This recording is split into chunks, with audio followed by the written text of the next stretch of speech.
बहुत समय पहले की बात है। दो अरबी दोस्तों को एक बहुत बड़े खजाने का नक्शा मिला। खजाना किसी रेगिस्तानों के बीचों बीच था। दोनों ने योजना बनाना शुरू की। खजाने तक पहुंचने के लिए बहुत लंबा समय लगता और रास्ते में भूख प्यास से मर जाने का भी खतरा था।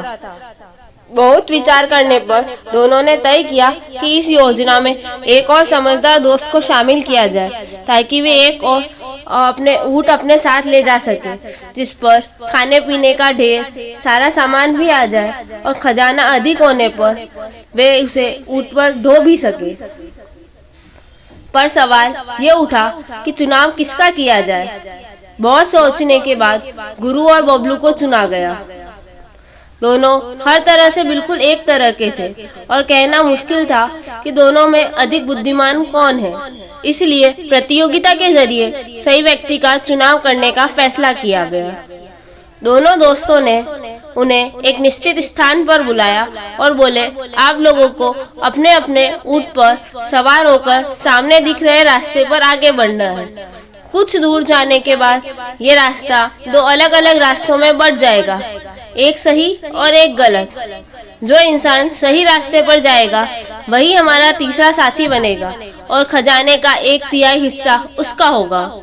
दोनों ने आगे बढ़ना शुरू किया और उस बिंदु पर पहुंच गए जहां से रास्ता बटा हुआ था। वहां पहुंचकर गुरु ने इधर उधर देखा।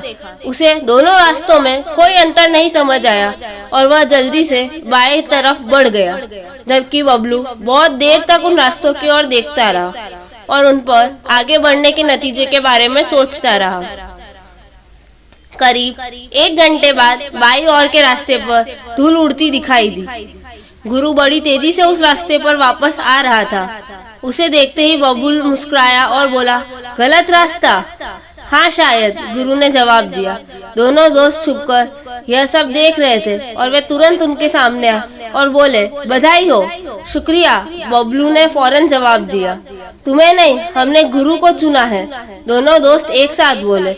पर गुरु तो गलत रास्ते पर आगे बढ़ा था, फिर उसे क्यों चुना जा रहा है? बबलू गुस्से में बोला, क्योंकि उसने ये पता लगा लिया कि गलत रास्ता कौन है और अब वो सही रास्ते पर आगे जा सकता है, जबकि तुमने पूरा वक्त एक जगह बैठकर यही सोचने में गवा दिया कि कौन सा रास्ता सही है और कौन सा गलत।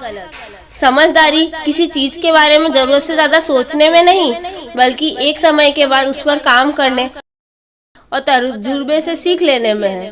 दोस्तों ने अपनी बात पूरी की और खजाने की तरफ चल दी। बबलू बैठा बैठा वहीं पछता रहा। इस कहानी से हमें ये शिक्षा मिलती है कि बच्चों, हमारे जीवन में भी कभी ना कभी ऐसा स्थान आता है जहां हम निर्णय नहीं कर पाते कि कौन सा रास्ता सही है और कौन सा गलत, और ऐसे में बहुत से लोग बस विचार करने में अपना काफी समय बर्बाद कर देते हैं, जबकि जरूरत इस बात की है कि चीजों को विश्लेषण करने की बजाय गुरु की तरह अपने विकल्प को समझ करके निर्णय लिया जाए और अपने अनुभव के आधार पर आगे बढ़ा जाए। Thank you. अगर आपको मेरा वीडियो पसंद आया तो उसे लाइक और शेयर करें और कहानी के बारे में अपनी राय कमेंट करके जरूर बताएं।